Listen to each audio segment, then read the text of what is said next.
Olá a todos! Vamos lá agora para a segunda parte, né, da nossa sexta aula de comunicação. E uma das formas de comunicação, que muitas vezes a gente nem atenta para isso, é a linguagem corporal, que é muito importante também e que vai estar presente em todas as nossas tentativas de comunicação e interpretação do que está sendo transmitido ali para a gente, né? Então, nós temos as expressões faciais, que é uma forma de linguagem corporal, e elas são capazes de exprimir nossos sentimentos, como raiva, tristeza, medo e surpresa. E nessas, a gente, quanto profissional de saúde ou qualquer outra profissão, no tratamento de alguma informação com qualquer indivíduo que seja, nós temos que tomar cuidado com essas expressões faciais, que aí, como a gente já viu, a linguagem não verbal, ela também pode ter outros sentidos, né, ambíguos ao que a gente está dizendo, muitas vezes contraditórios ao que a gente está dizendo, e a gente acaba não passando a informação da forma que nós desejávamos, e o que pode acarretar em consequências muitas vezes até negativas, né, naquela transmissão de informação que não é muito ético, né, principalmente se você estiver querendo passar a sensação de segurança para determinada pessoa ou até mesmo para uma pessoa que é eticamente profissional, né? Que é eticamente profissional, né? Então temos também a postura corporal, então a forma que a gente se porta, né? Os nossos braços, pernas, suas posições. Se a gente mexe muito as mãos, os pés, tudo isso nos dá sinais às outras pessoas do que a gente realmente está sentindo também. Podem demonstrar ansiedade, podem demonstrar insegurança, confiança, medo. Então, tem várias formas de você também transmitir informações sendo corroboradas pela sua postura corporal. Mas ela traduz muito sobre a pessoa, se, como eu já falei, né? Se ela está com calor, se ela está com frio. Isso aí a gente já vem conversando e eu acredito também que é essencial numa conversa, numa transmissão de informação, que o profissional de saúde ou o profissional de outro âmbito laboral ele esteja atento a essa postura corporal para não estar transmitindo a informação errada para aquele indivíduo, podendo provocar inclusive consequências desastrosas. Nós temos ainda como linguagem não verbal, né, também o gesto, né, que podem ser emblemáticos, ilustrativos e reguladores. Os gestos já são mais voluntários, né, mais difícil de uma pessoa fazer gestos sem querer, mas é uma das formas que podem sim estar complementando aí a forma verbal ou escrita também, quem sabe, de se comunicar. Nós seres humanos vivemos em sociedade e a nossa ferramenta primordial para evoluir enquanto seres sociais foi justamente essa comunicação que pode ser de tantas formas, né? De formas tão variadas aí, traduzindo tanta informação ao mesmo tempo e nós nos tornamos especialistas, né, em fazer esse tipo de análise. O olhar, não é? O olhar é uma ferramenta extremamente importante quando se trata de falar de comunicação, né? O olhar ele retrata emoções e o olhar ele regula o fluxo da conversação. Então, muitas vezes você está aqui conversando com o indivíduo, olhando para outro ambiente, né? Olhando em outra direção, e aí aquela pessoa já sente que você não está muito participativo daquela conversa e que a intenção ali é de sair. Então, quer queira, quer não, olhar também transmite informação. Então, deixar de olhar para a pessoa que fala, olhar mais de 50% do tempo, denota desinteresse na conversação. E a consequência, o outro tem que entender que tem que parar de falar. Então, para bom entendedor, minha palavra basta, né? O ditado diz, mas o olhar, ele também pode trazer diversas outras informações, como tristeza, as emoções, né? Tristeza, como alegria. Você pode estar com um olhar ali brilhando, mesmo diante de uma situação ruim, mas que não vai sobrepor ali a sua felicidade, e isso você transmite de forma acaba esbanjando, que todo mundo consiga perceber isso nos seus olhos. Você pode estar triste e mesmo assim, mesmo tentando transparecer que não está triste, os seus olhos não mentem, né?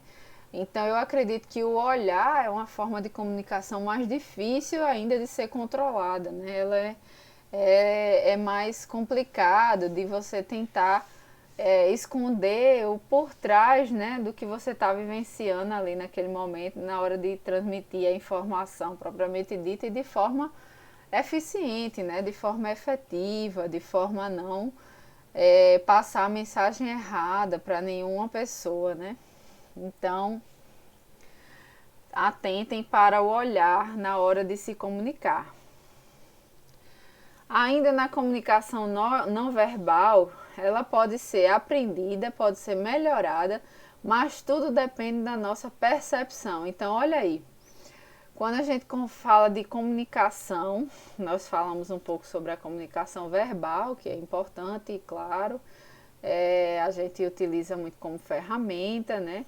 Mas a comunicação não verbal, ela tem que ser ainda chamar muito mais atenção, porque é ela quem vai trazer subsídios para essa comunicação verbal, né?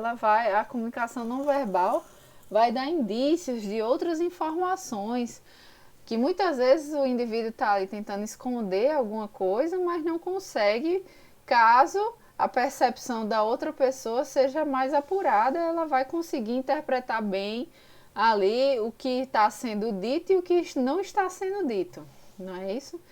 Então, isso aí é algo extremamente importante, né, que deve ser treinado naquelas pessoas que estão com a intenção de transformar isso numa ferramenta de trabalho, né? Então, um profissional de saúde, uma enfermeira que vai dar uma notícia triste, né? A mãe que não sabia que seu bebê era mal formado, né? Teve alguma complicação, e aí você vai tentar dar essa notícia, tem que ter suas ferramentas, tem que tentar não ser invasivo, não ser deselegante, não ser antiético na hora de transmitir essa informação. E ser uma pessoa segura, uma pessoa que seja capaz de passar, né, confiança, de poder transmitir essa informação de maneira adequada, né, tranquila, para que, obviamente, uma situação como essa não há uma forma boa de se trazer informação. De toda forma, não há o que se fazer nesse sentido, mas você pode tentar dirimir aí o máximo que sua comunicação permita dessa informação ser passada da maneira mais correta possível. Então, existem alguns componentes para a boa comunicação que a gente já vai discutindo ao longo da aula, né? Um deles é o compromisso com o que se fala, né? Então, a gente tem que atentar bastante para os deslizes, né, que uma comunicação falha pode ter. Então, quando a gente trata de ética, a gente já conversou muito sobre essa questão do compromisso, da responsabilidade. Então, na boa comunicação, também é imprescindível esse compromisso, né, com o que você fala. Compreender as divergências sociais, as crenças, né, as ideias alheias. Você ser uma pessoa ética, que você sabe ouvir. A questão do escutar é muito importante, né? Você saber escutar. Muitas vezes o indivíduo não está atrás de saber sua opinião, ele só quer ser escutado, porque somos seres vivos, nós somos humanos que são extremamente sociáveis, né?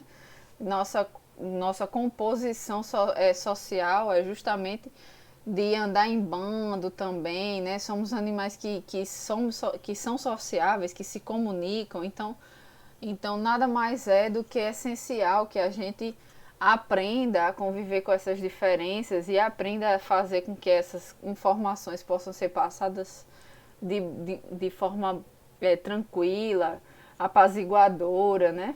Tudo para que ocorra um bem-estar comunitário. Então, entender o conhecimento que se tem sobre determinado assunto. Então, para que você possa fazer uma boa comunicação, você tem que entender e estudar o assunto que você está tentando tratar ali. Se você não entende direito, você certamente vai cometer deslizes e não vai deixar a mensagem clara. Então, isso é um ponto bem importante na hora de você tentar se preparar aí para ser uma boa transmissão, para realizar uma boa transmissão de informação, né? Além disso, explicar quando necessário. Existem pessoas, né, que têm o hábito de, porque acham que são bons em determinado assunto, sair explicando determinadas coisas que muitas vezes aquele indivíduo não está interessado em saber. Então, isso aí também é o bom senso, né? A questão de pôr em prática um pouco de sabedoria, de bom senso, de você entender quando é que é bem-vindo determinada informação ou não. Isso também é imprescindível na boa comunicação. Reconhecer emoções. Então, uma pessoa que ela fica atenta às comunicações dos outros, né? Aos sinais que estão envolvidos nas conversas. Então, a percepção, né? Tudo isso vai fazer com que a pessoa veja o que está sendo comunicado verbalmente, entenda aquela informação, mas que também esteja atenta aos sinais não verbais, aqueles que são mais sutis, aqueles que traduzem outras informações e que o ser humano ele é capaz de se treinar, né, e ser bastante perspicaz aí no sentido de identificar essa comunicação não verbal, né, por trás disso tudo. É muito importante quando você está tentando realizar uma boa comunicação, você elogiar quando cabível, né? Principalmente, por exemplo, no profissional de saúde que realiza uma consulta, né? Eu costumo realizar muitas consultas de puericultura e uma das regras que eu sempre ensino a meus alunos é que ao final da aula a gente tem que elogiar a mãe. Por quê? Porque é um ser que está ali se doando, né? É uma pessoa que muitas vezes não é valorizada, muitas pessoas acham que a obrigação é dela, quem mandou ter filho e tudo mais. Só que no caso de um profissional de saúde, se aquela mãe está fazendo um bom papel, né, no caso, você tem sim que elogiar e valorizar aquela mãe, no sentido de promover mais ainda a saúde dela e fazer com que ela se sinta querida, se sinta acolhida, né? Tenha ali sua integralidade considerada. Então, eu acredito, no caso, a boa comunicação também diz respeito a essa parte de feedback, do elogio, propriamente dito. Estabelecer, diante dessa boa comunicação, também um cuidado colaborativo, né? No caso, a partir do momento que você é sensível na hora de transmitir uma informação, essa pessoa, né, no caso esse indivíduo, vai lhe dar vai criar talvez aí uma corrente colaborativa, né? Ela também vai tentar transmitir aquela informação de uma forma apaziguadora e assim por diante. Por isso a boa comunicação realmente ela tem muitos benefícios, né? Quais são os erros mais comuns na comunicação e que a gente deve evitar? Então, um dos erros mais comuns na comunicação diz respeito à pessoa que não tem paciência de ouvir. Isso para um profissional de saúde é inadmissível, porque na profissão que a gente escolheu, nós estamos escolhendo ali cuidar do outro, né? Ser sensível com o outro e a nossa principal função é saber escutar com qualidade. É você tentar realmente se colocar no lugar da outra pessoa. Como eu já falei aqui, é impossível efetivamente se colocar no lugar de outra pessoa, uma vez que o contexto socioeconômico cultural daquela pessoa é totalmente divergente entre uma pessoa e outra. Todavia, você tem que tentar exercitar, que quanto mais você fizer isso, mais prático fica e mais fácil vai ficar na hora que você for precisar utilizar desses recursos. Então, outra coisa que pode ser vilão da boa comunicação é uma pessoa que fala demais, né? A pessoa que não para de falar, você tenta conversar, mas a conversa é unilateral e isso vai impossibilitar que haja um diálogo, que haja realmente uma troca de informações ali. Muitas vezes a informação vai ser só unilateral e não vai ser realizada uma comunicação efetiva naquela situação, não é isso? Muitas vezes é deselegante, é antiético um indivíduo que está tentando ali passar uma informação, uma boa. É vilão também da boa comunicação você ser invasivo, curioso da vida da outra pessoa, né? Uma coisa é você mostrar interesse, se preocupar, né? Tentar ali fazer uma escuta qualificada. Outra coisa é você fazer perguntas que não são cabíveis, né? Se intrometendo no assunto,